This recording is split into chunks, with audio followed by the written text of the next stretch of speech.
Nuestro documental anterior terminaba con la imagen de Léon de la Borde contemplando, desde la alta cumbre donde se levanta el Deir, las montañas altas y áridas que rodean Petra y que la aíslan del desierto circundante y del resto del mundo. En este documental seguiremos visitando Petra en compañía de Léon de la Borde y de otros viajeros del siglo XIX. Luego la abandonaremos, no porque la hayamos agotado, porque Petra es inagotable, y seguiremos viaje a otras ciudades muy perdidas. Cada una a su estilo, porque como ya indicamos, las ciudades no se pierden todas de la misma manera. Pero esas ciudades perdidas tienen un punto de contacto con Petra, y es el de ser las herederas de un estilo caravanero que ella creó y propagó. Atención pues, abran bien los ojos que comenzamos.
Antes de ser nabateas, estas montañas del entorno de Petra habían constituido el reino de Edom.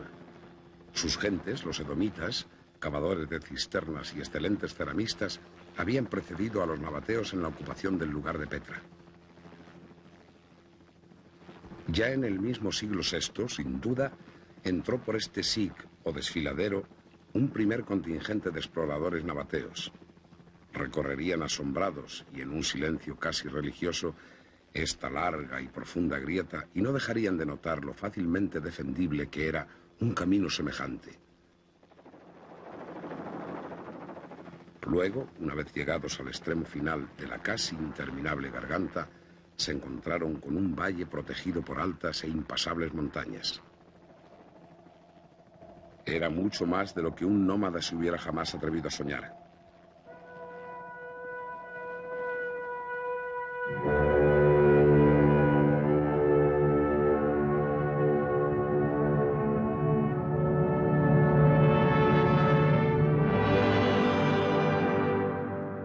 Años más tarde tallaron en la roca frente a la desembocadura del Sig, para maravilla de viajeros, estos 40 metros de barroco helenístico nabateo, mudo pero elocuente testimonio del grado de civilización, sensibilidad artística y prosperidad que la ciudad había alcanzado.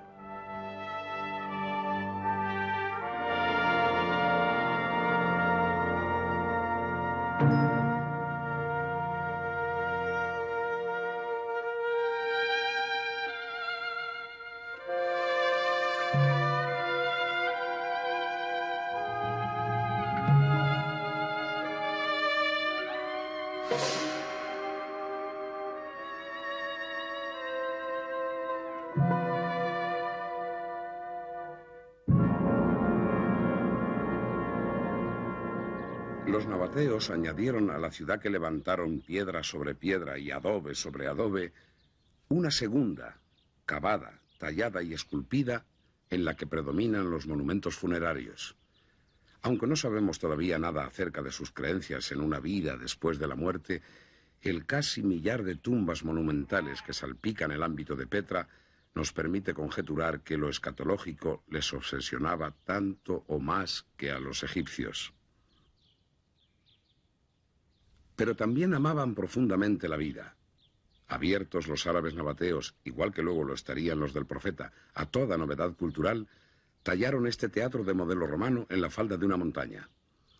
Solo la escena y alguna parte de los ambulacros necesitaron de albañiles. En sus gradas, que son 33, se pudieron sentar estos árabes cosmopolitas mezclados con viajeros de todo el mundo, hasta un total de 4.000 personas. Y así, en un remoto lugar de un remoto desierto implacable, se oyó reír con los chistes de Aristófanes y llorar por el trágico fin de la noble Antígona.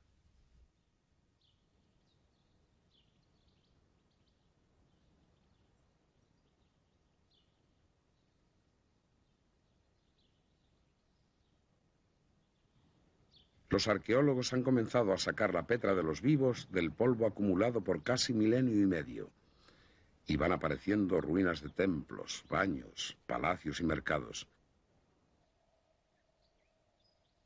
Pero no aparecen las casas de los humildes, porque solo resisten al tiempo los sillares poderosos y las columnas altivas.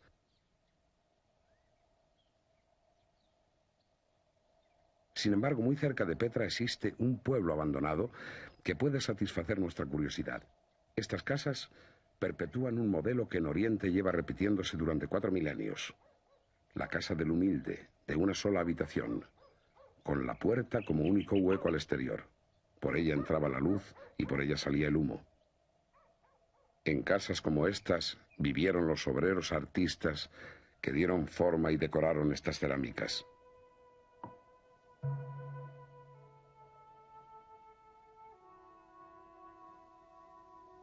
Estos dibujos decorativos realizados a mano alzada admiten de igual a igual la comparación con los que sobre formas semejantes ejecutaron Picasso y Matisse.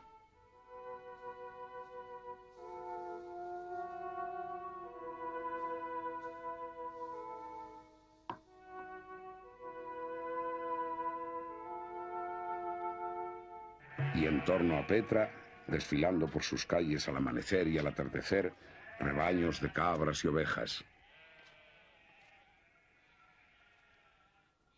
Aunque la oveja les proporcionaba la preciada lana, los nabateos preferían la cabra de la que obtenían leche y sus derivados. Junto con la leche y los dátiles, el trigo era y es uno de los alimentos básicos de los hombres que deambulan por los desiertos. Por eso, el beduino aprovecha todo buen año de lluvia para sembrar, aunque como vemos, las cosechas son tan raquíticas que no se emplea la hoz, sino las manos para cortarla. Pero hace 2000 años, en este mismo lugar de Petra, donde se afana este beduino, los nabateos, gracias a complicadas técnicas hidráulicas, conseguían excelentes cosechas de grano. Y cuando un beduino de Petra decide imitar a los nabateos y repara y utiliza sus estanques, cisternas y canales, surgen en cualquier lugar de la ciudad muerta rincones como este, botón de muestra de lo que sería hace 2000 años aquella Petra tan sabiamente irrigada y cultivada.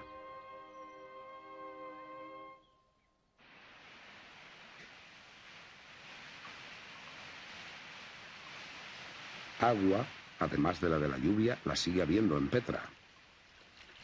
Esta cascada de cola de caballo procede de una fuente próxima, perenne y límpida.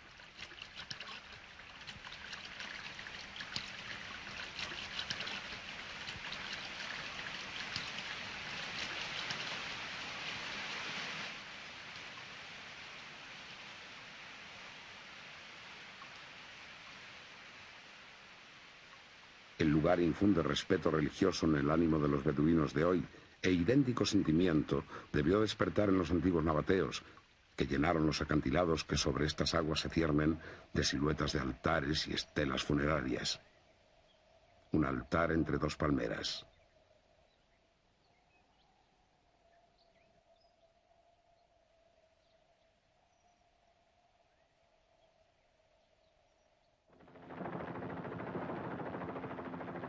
Pero ¿cómo conseguir agua en el desierto?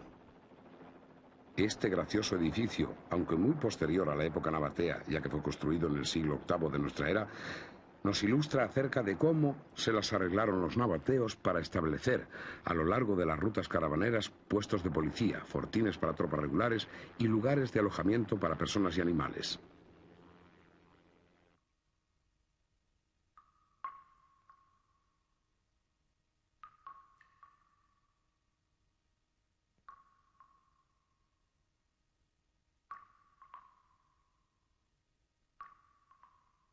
En este pabellón de caza provisto de baños romanos y rodeado de árboles y jardines, los califas omeyas cazaban, galopaban y se recreaban con música, danzas y poesía.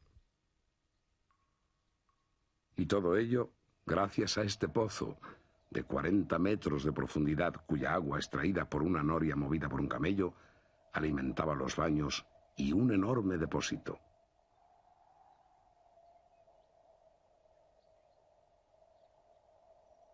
Sin embargo, el sistema del pozo, indispensable en todo el reino nabateo, apenas si se podía aplicar en Petra debido a su suelo de roca compacta. Por eso se prefirió la cisterna.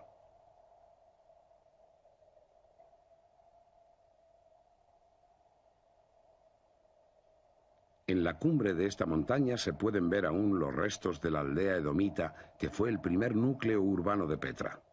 Encaramados en lo alto y provistos de abundante agua, los edomitas podían resistir a cualquier ejército invasor. El lugar fue también acrópolis de los primeros habitantes nabateos, quienes desde aquí arriba se defendieron con éxito contra ejércitos tan importantes como el de Demetrios Poliorcetes, rey de Macedonia. Y tomando como modelo estas cisternas, los nabateos empezaron a tallar las suyas. Esta es la forma de cisterna más usada. La profundidad oscila entre 5 y 8 metros. La estrechez de la boca impide la evaporación y permite taparla con piedras planas no excesivamente pesadas. El agua de la lluvia penetraba en ella gracias a una hábil red de canales y canalillos que la recogían en las pendientes rocosas.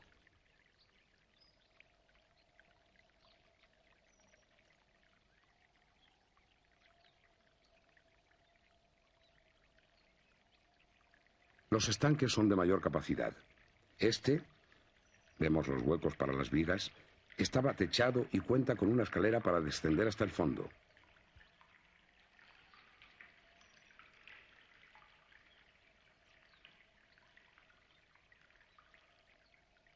El agua de las fuentes perennes, y alguna de ellas estaba a 8 kilómetros de la ciudad, se llevaba al centro por tuberías de loza.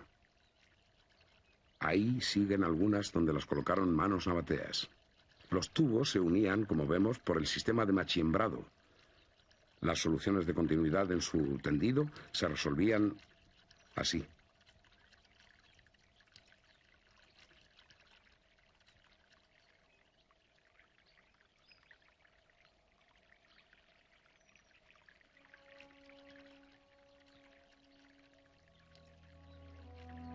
Y del tallado de roca utilitario pasaron los nabateos casi sin darse cuenta al tallado de obras complejas llenas de contenido emocional. Esta tumba inacabada nos descubre que los nabateos ejecutaban sus monumentos de arriba a abajo, siguiendo la misma técnica con la que excavaban las cisternas. Poco a poco, durante más de 500 años, las paredes rocosas de Petra comenzaron a llenarse de belleza.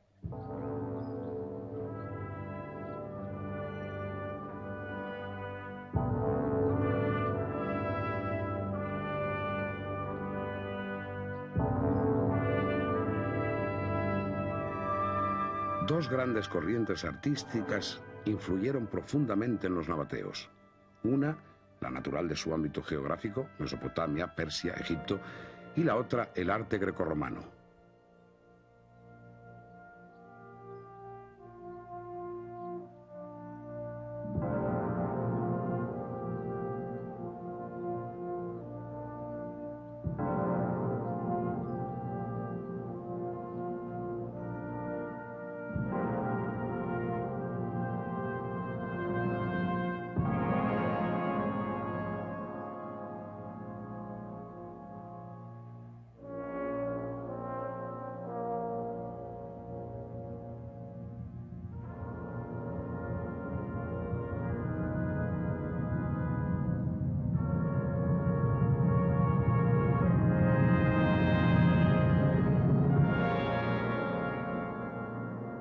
Pero los nabateos no eran unos simples copistas que amontonaban elementos de las más diversas tradiciones artísticas, sino que las usaron para crear con ellos un arte tan personal como inconfundible.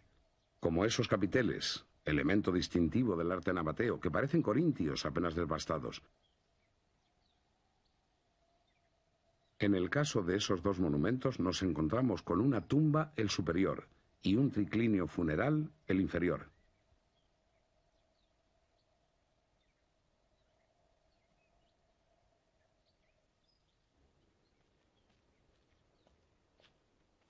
León de Laborde fue el primero de los exploradores de Petra que emprendió un estudio sistemático de sus monumentos.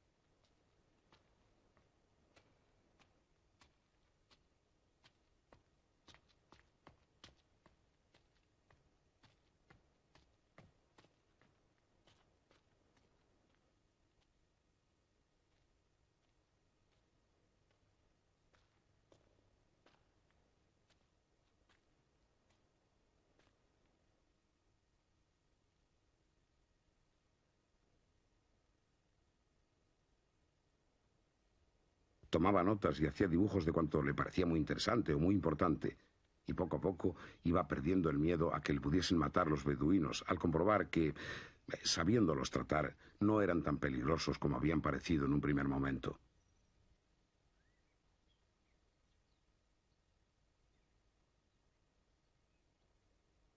Para esculpir estos obeliscos, los nabateos tuvieron que rebajar a golpes de pico 7 metros toda la cumbre de una montaña de piedra pura. Se supone que representan al dios Dusares y a la diosa Aluza. Custodian la entrada a un complejo cultural del tipo llamado altar semita. 2 altares, uno con 4 escalones delante, tiene tallado en lo alto un rehundido cuadrangular en el que se encajaba en determinadas festividades el betilo subido hasta allí en solemne procesión. Este es el altar de los sacrificios. Aquí se degollaba el animal. Con su sangre se aspersionaba a los asistentes y se embadurnaban altar y betilo.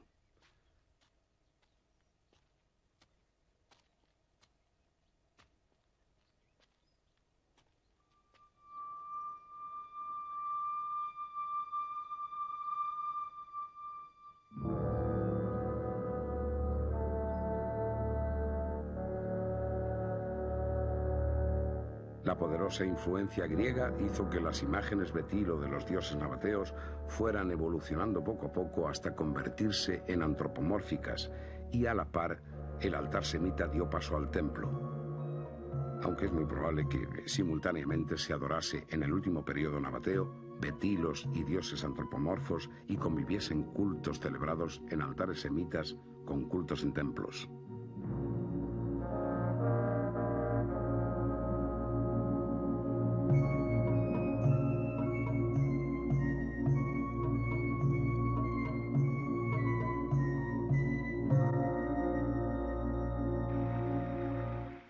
A mitad de camino de la cumbre del altar semita, los fieles que subían o bajaban podían apagar su sed al llegar a esta fuente. Un enorme león de 5 metros de largo arrojaba por su boca agua cristalina.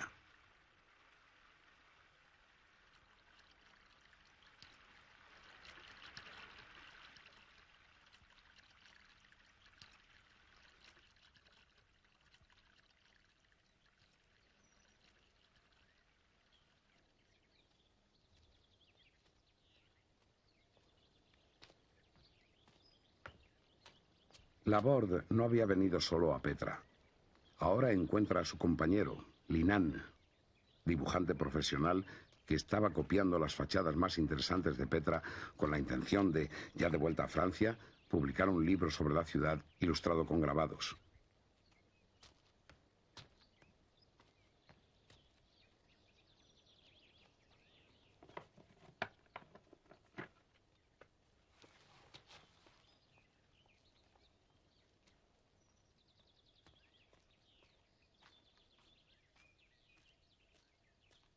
Aquel pórtico al fondo, con 2 columnas in antis, nos ofrece uno de los pocos casos en que un monumento de Petra no posee ninguna característica nabatea.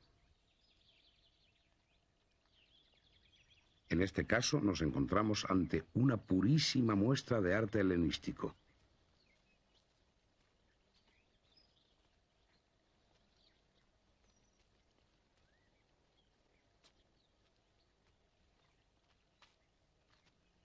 Estas gastadísimas y empinadas escaleras les llevan a un enorme estanque inmediatamente encima del techo del monumento helenístico que acabamos de visitar.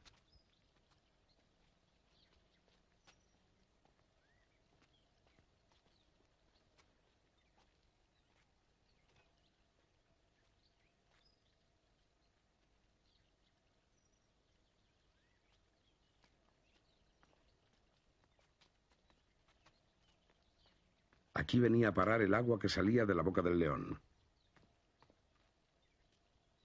Al amparo del frescor del lugar ha crecido en su interior este árbol frondoso.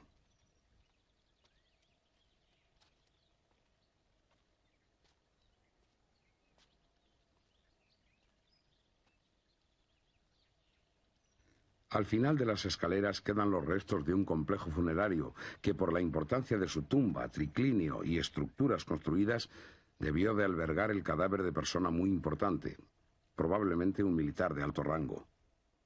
La tumba que hay a la derecha y el triclinio sin fachada a la izquierda quedan unidas por un patio interior porticado.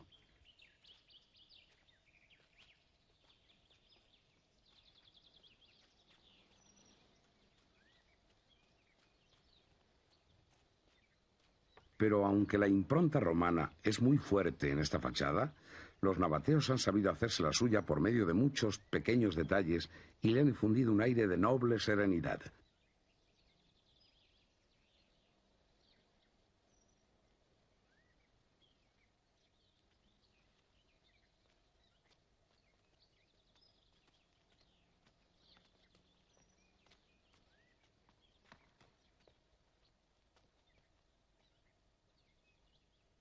El triclinio es el único que en Petra ha recibido una decoración en su interior. Los triclinios de griegos y romanos eran comedores con 3 lechos o 3 bancos corridos en torno a una mesa, dejándose el cuarto lado libre para servir y retirar los alimentos.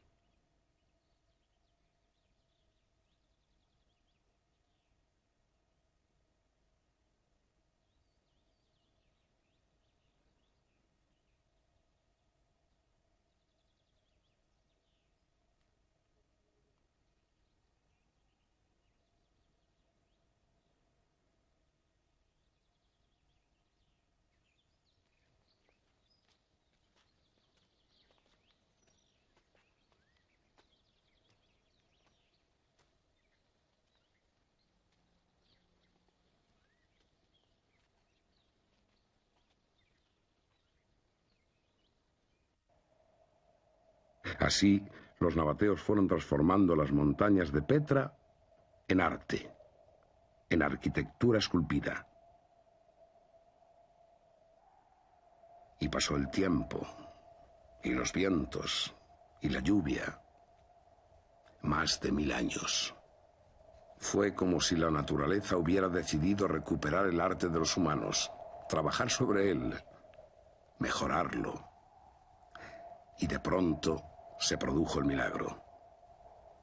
En la soledad del desierto de la Arabia pétrea, sobre una bellísima ciudad olvidada, el aire, el sol, el agua y la piedra crean desde hace siglos una catarata de belleza, un arte nuevo que el orgulloso hombre occidental imaginará haber descubierto en el siglo XX. Esa pirueta de la mente a la que se va a llamar arte abstracto.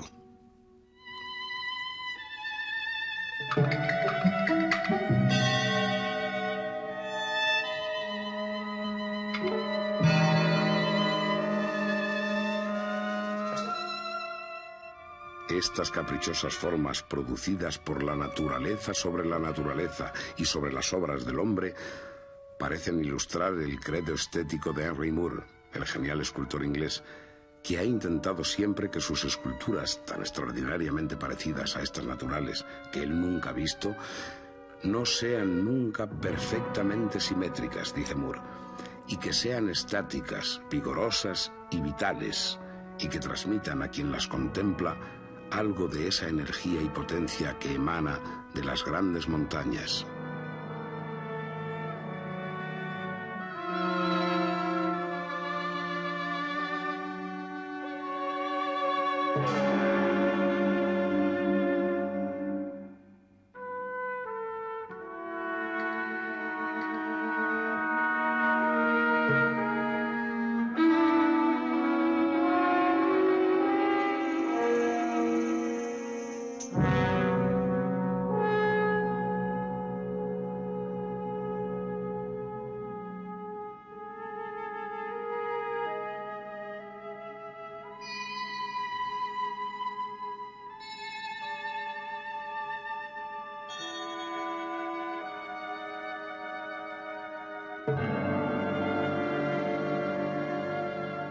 Desde hace por lo menos 3 siglos, algunas de estas casas rupestres de Petra han vuelto a ser habitadas. Y van y vienen gentes por sus calles.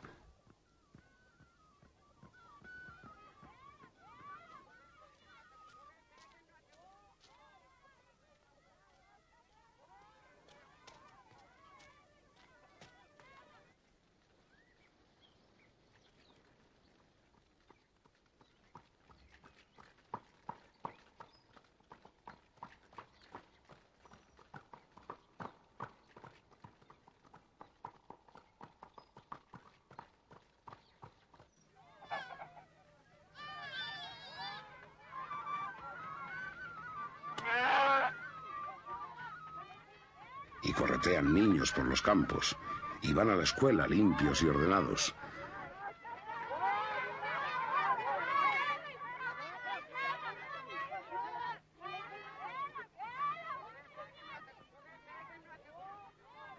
En Petra, beduinos ya sedentarios viven su cotidianeidad de espaldas a la historia.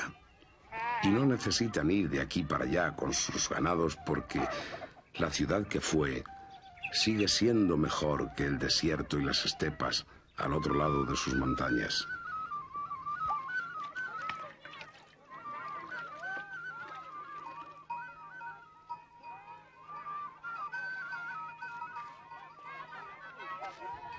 Y todavía quedan cisternas y estanques nabateos capaces de almacenar el agua de la lluvia.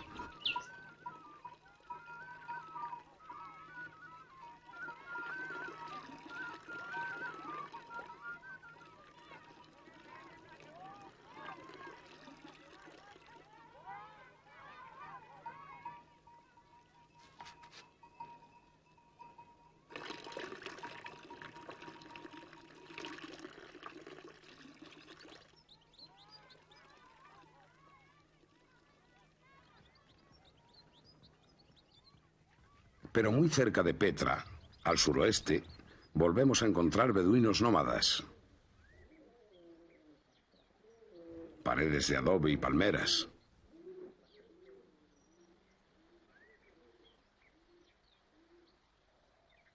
Estamos en la ciudad y oasis de Ma'an. Su fuente perenne y sus aguas subterráneas la convirtieron en etapa privilegiada de la red de rutas nabateas. Pero antes de quedar integrada en el reino nabateo, Ma'an había sido la ciudad más importante de la región norte, del famoso reino de Saba, citado en la Biblia con motivo de la visita que su reina hizo al sabio rey Salomón.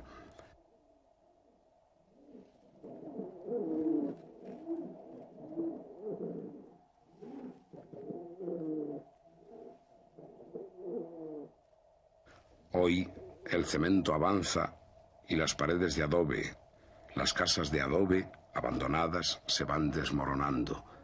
No sin ofrecer una increíble resistencia a los elementos, resistencia que a primera vista no se podía suponer en algo hecho de barro, paja y agua secado al sol.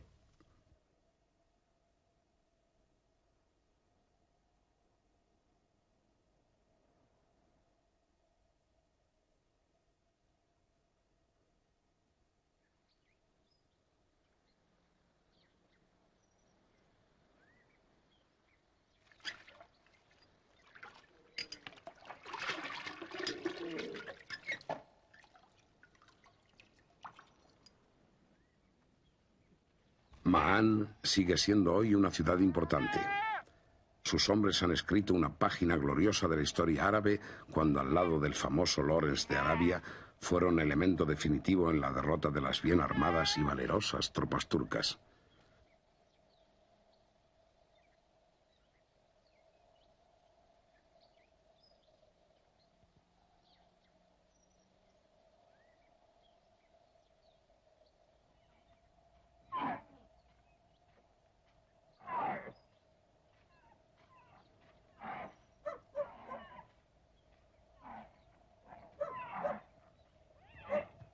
Sobre estos animales dominaron los nabateos el desierto, y sobre estos animales se extendió el Islam. Los árabes saben la deuda que tienen con esta bestia y sospechan que la previsión de Alá lo puso en la tierra para que en el momento adecuado pudiese servir de vehículo a los hombres que difundían su palabra y proclamaban su gloria. Para un árabe, un camello pura sangre es tan bello como para un lord inglés un caballo favorito de su cuadra. Siempre ha sido mal visto que un hombre golpee a su camello. El árabe, el nómada, ha sabido que en las travesías del desierto su vida dependía del animal, de sus fuerzas, de su resistencia a la sed, y se ha maravillado de la previsión de Alá, que le ha dado al animal una joroba en la que puede almacenar grasa, de la que podrá ir tirando cuando lleguen los malos tiempos o se atraviesen lugares sin pastos. Y le ha asombrado que el camello, que de día ha de soportar altas temperaturas y de noche bajas, pueda regular la temperatura de su cuerpo entre los 36 y 44 grados según lo requiera el momento. El hombre occidental no ha llegado nunca a una intimidad y amor tan grande con sus animales. Quizás solo con el caballo ha podido aproximarse al intercambio de sentimientos que se dan entre un hombre atravesando un interminable desierto en compañía de un sobrio animal, a cuyos costados van unos pequeños odres cargados de preciosa agua. Si el animal sucumbe, no habrá salvación para el amo.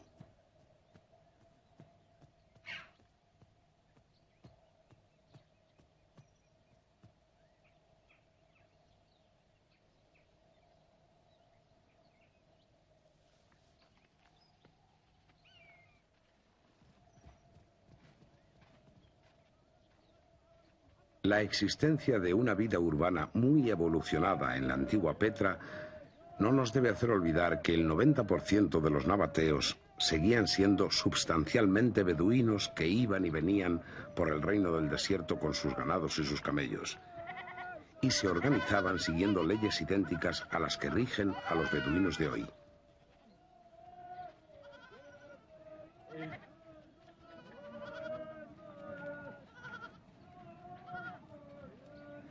La organización beduina siempre ha sido tribal, y el grupo prima sobre el individuo, quien cuando el caso lo requiere sacrifica sus sentimientos personales en aras del beneficio colectivo. Todos los que pertenecen a una misma tribu son parientes. Por muy lejano que pueda ser el parentesco entre dos personas, lo que les une es el poderoso vínculo de descender de un antepasado común.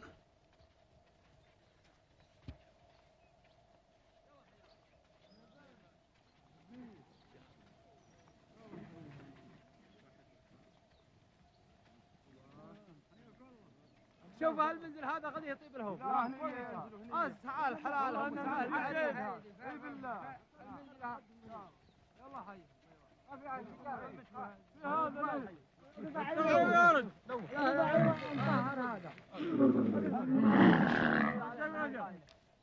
La importancia de una tribu se conoce por el número de sus tiendas. El hogar portátil del nómada, la tienda de pelo de cabra negra, reúne tres imprescindibles condiciones. Es ligera, es cómoda de transportar y es fácil de montar y desmontar. En verano protege eficazmente de los rayos del sol, pero por su entramado deja circular el aire. En invierno, en cambio, el agua de la lluvia hincha sus fibras y la convierte en impermeable.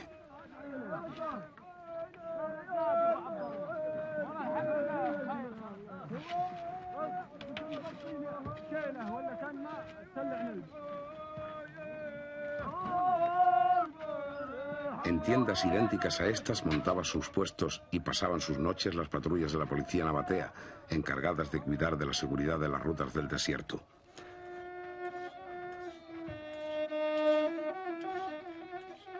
El interior de la tienda beduina es el lugar donde se consuma el rito que simboliza la hospitalidad, el rito del café. La ceremonia, porque tan ceremonia es como la preparación del té en Japón, se inicia con el tostado de los granos.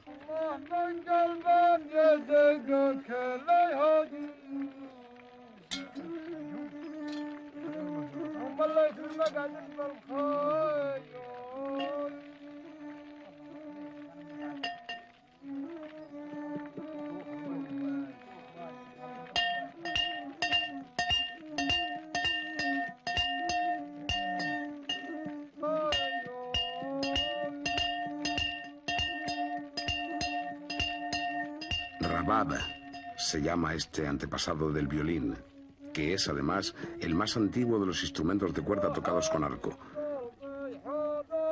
Parece que el tiempo se ha detenido.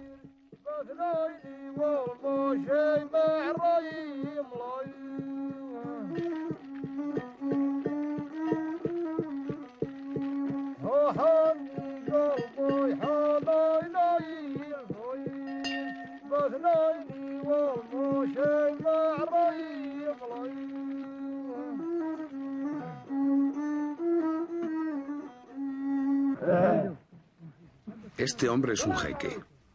Tiene ya más de 80 años, pero si sigue, pese a la edad, siendo jeque, es porque los suyos le consideran el mejor de ellos. Un jeque jamás da una orden. Se reúne con todos los hombres de la tribu y democráticamente persuade, convence, propone. Los textos clásicos nos dejan entrever que los reyes nabateos no eran en el fondo sino unos jeques coronados. Y se nos cuenta que en los banquetes ellos mismos servían a los invitados. Recurrentemente, desde los califas omeyas hasta el actual rey Hussein de Jordania, se da en los gobernantes árabes las tendencias de escapar al desierto, como si hubieran intuido que allí se mantienen sólidamente ancladas las raíces nutricias de la arabidad. Y es que lo mejor del alma árabe ha nacido y crecido al contacto con las arenas candentes. El sentido de la hospitalidad, la generosidad, el valor, su dignidad y el respeto a la ajena, y sobre todo, su sobria y a la vez profunda sensibilidad religiosa.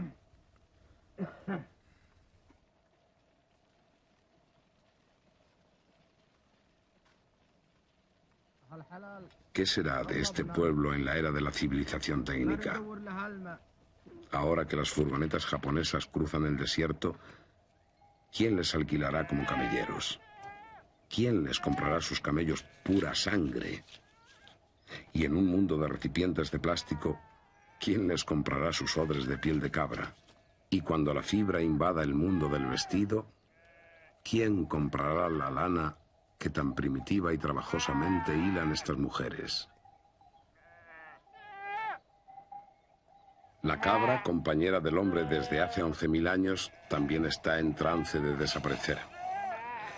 Obsérvense los tatuajes que la mujer lleva en la cara. Para las mujeres beduinas son como hermosas joyas taraceadas en la piel. Y esta es sin duda la forma más primitiva de preparar el pan.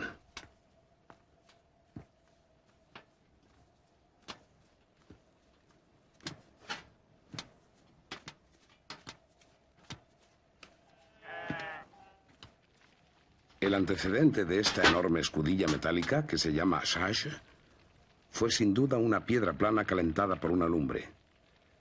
Así se ha hecho desde hace 10.000 años el pan en el desierto. Así lo hacían los caravaneros y soldados nabateos.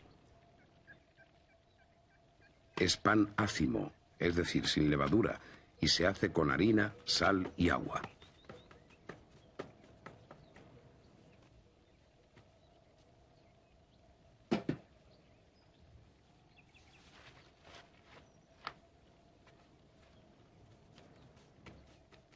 Este pan de sabor delicioso es idéntico al que Jesús de Nazaret compartió con sus discípulos en la que iba a ser su última cena.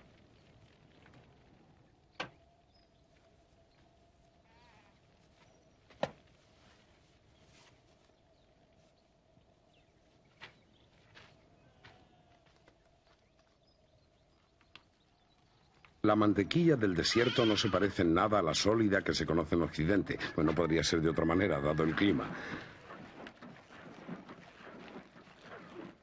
He aquí su receta beduina milenaria. La leche se deja reposar durante toda una noche con el cuajo.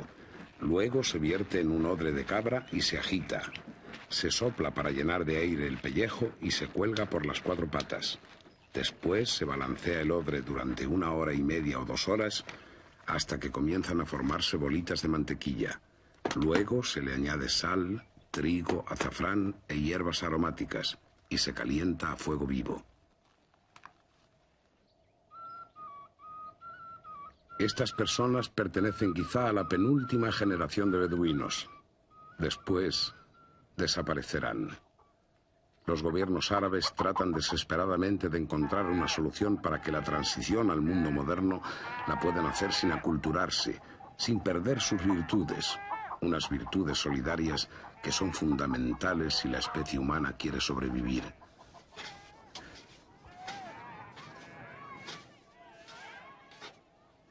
Cuando una tienda de beduinos está vieja y rota, es que estamos en verano. La tienda buena, entera, nueva, es reservada para el invierno. Aquí se está preparando un almuerzo. El pan es la base de la comida beduina.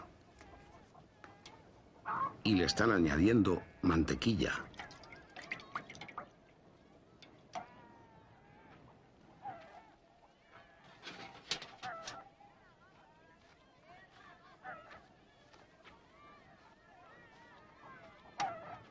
Beduinos como estos esculpieron Petra. Y desde el Mar Rojo hasta Damasco dejaron huellas de su reino del desierto. Inscripciones, templos y a veces ciudades enteras que el tiempo ha cubierto de una escalofriante y desolada belleza. El Gimal, o la madre de los camellos, 300 kilómetros al norte de Petra. Alimentada solo del agua de lluvia recogida en enormes cisternas como esta. Construida enteramente en piedra basáltica, negra como el silencio que hoy la envuelve. Inscripciones nabateas en caídos sillares de piedra. Casas de 2 y 3 pisos, calles, escaleras y hasta puertas de piedra. 15 templos bizantinos, paredes de piedra con cruces cristianas. Siempre la piedra. Hoy, tras 13 siglos de abandono, aún se mantiene en pie, desafiando solitaria al desierto. Quizá ya no puede más. Sus muros solo los habitan el lagarto, el escorpión y la serpiente. Pero aún le queda la belleza, la estremecedora emoción del tiempo y el silencio, evocando 7 siglos de emociones humanas que un día poblaron estas piedras y que ya solamente son una mágica abstracción.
Estamos en el único puerto marítimo de Jordania, Aqaba, que también fue el único puerto de los nabateos y en época anterior el puerto abierto al Mar Rojo del rey Salomón.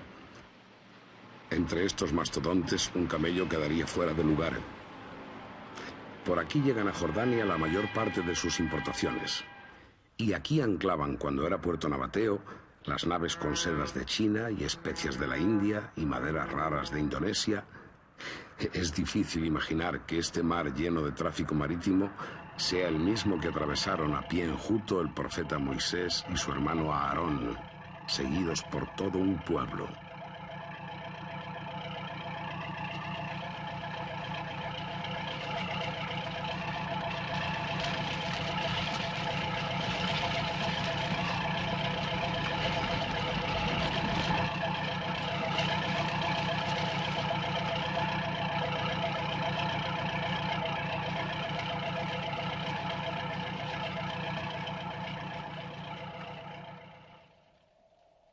Los dioses de piedra de Petra no pudieron evitar su decadencia, y ellos mismos fueron olvidados por los descendientes de sus adoradores.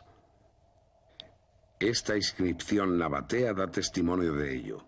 Dice: esta tumba y las cámaras y sepulturas de su interior, lo mismo que los pórticos y las casas que hay dentro del perímetro de su recinto exterior, y sus jardines, sus árboles, sus triclíneos, las cisternas, la terraza y demás cosas que hay en dicho lugar, han sido consagradas a Dusares y a todos los demás dioses. Por ello, no se podrá alterar ni retirar nada de cuanto hay, y así será por los siglos de los siglos.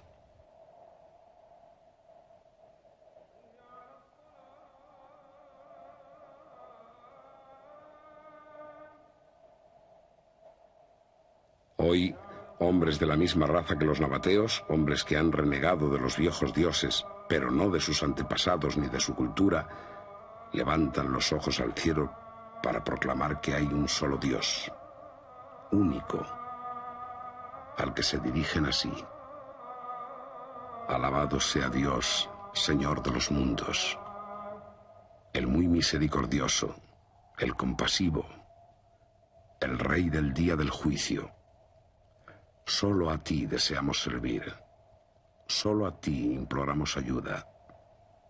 Guíanos por el recto sendero, el que recorren aquellos en quienes te complaces, no el de quienes han provocado tu cólera, ni el de los que viven en el error.